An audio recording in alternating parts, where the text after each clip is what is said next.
My relationship with Mai Baum began, Alex Ahern was riding him and actually doing quite well. Her and I met at a horse show. She was ringside, kind of had tears in her eyes and was a little disheveled and lost, and show jumping was getting ready to start. She was doing her first intermediate.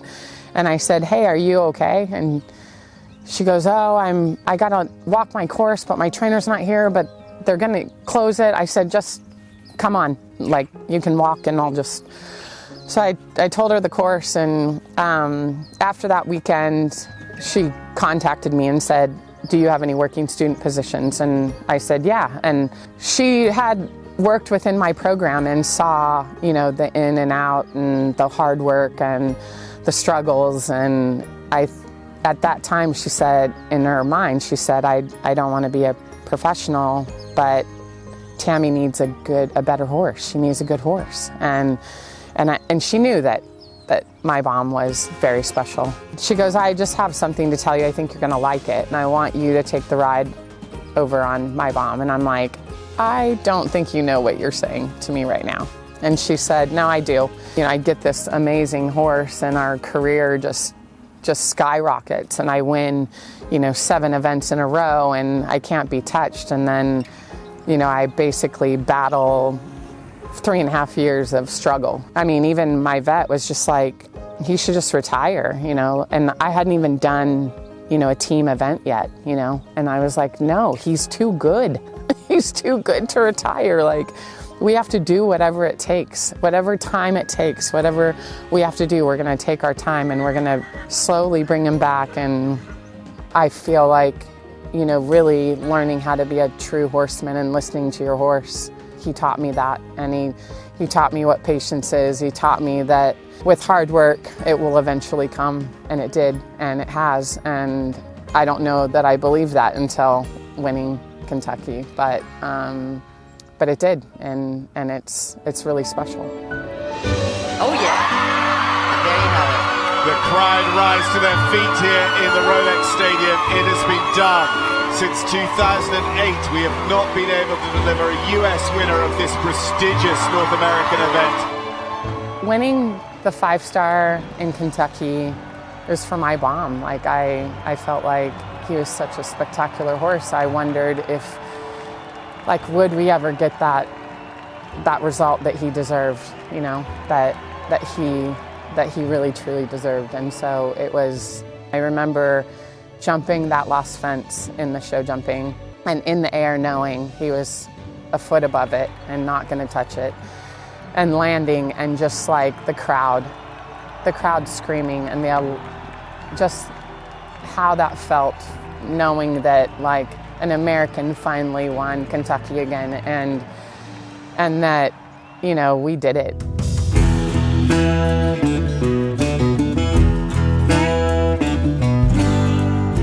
I hate it when she calls every horse a unicorn, because so now I hate that word, but that's been hers. That's the horse that made it all possible. I mean, before that, the horses that she had were somebody else's problem, you know, something with talent, but they couldn't figure it out. And so that's what she rode, because that's all we could afford, or that's all she could trade for or barter for. And that was the first horse, was real quality through and through. And once she learned his quirks and they started winning everything, it really opened up to her the possibilities for her in the sport, and that all her dreams were possible. It actually makes me emotional sometimes, that horse. I don't know why.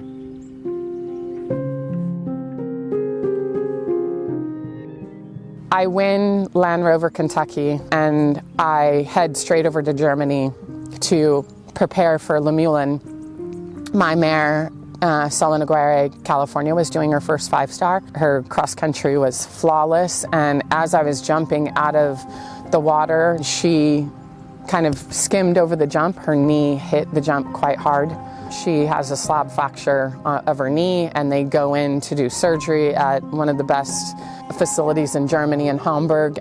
I'm preparing, you know, for Aachen with Lexus, and I get a phone call that, you know, we're really sorry, but we couldn't save her. And it was absolutely just gut-wrenching. To just have had the highest high and then the lowest low was just impactful in my thinking. I thought, what am I doing? Like, how do I keep doing this? How do I keep riding? It was 3 days. I couldn't even get out of bed. I was just crying. My eyes are swollen shut. I'm trying to ride, but Lexus is being absolutely horrible to me.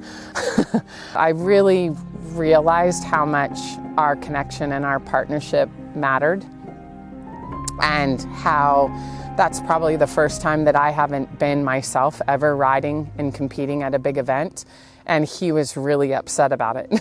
The dressage, Lexus knew I wasn't myself. I mean, he was still being very naughty, and that horse hasn't put one foot wrong. And I went to go around the outside of the arena, and he planted his feet and reared and blew his nose and ripped the reins out of my hands and itched his face, and I was just like, what the heck? I'm looking at the clock because they had already rang the bell, and I thought, okay, here we go. I didn't have the greatest test, several mistakes in the test. I went in and did the show jumping. I had a rail. He added a stride and a 2-stride. I was just like, what is happening again? And I remember coming out of the arena, and I saw Alan and Eric there, and I go, he hates it here. He just doesn't like Aachen. And they go, yeah, like he had so much anxiety, like that's not how he is. And my husband, who is not a horse person, he just said, look, like you're here and you're not gonna bring California back. You can't bring her back. You can't be mad, you can't be sad, you're here now, and you need to be here for Lexus. And I was there for the team too. You know, it wasn't just I was there for my individual performance. I think we were bronze going into cross country. And for the Americans to be in medal positioning and for a team at Aachen is a big thing. Like, the competition is the best in the world.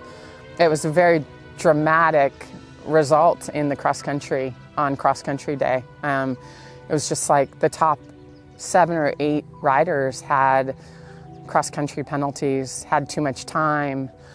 And I just went out and I said, okay, I'm here, I'm back, buddy.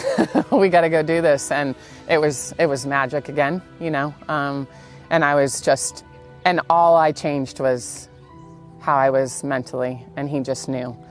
And we went out of the box, and I had very little time, and I just kept going up the leaderboard, back up and up and up, and we ended up 3rd. So it was, and our team ended up 2nd. So it was really cool. I think eventing has evolved into Mai Baum. Honestly, that horse is not your typical what you would normally see in eventing. I think he could have been a Grand Prix dressage horse. I think he could have been a Grand Prix show jumper.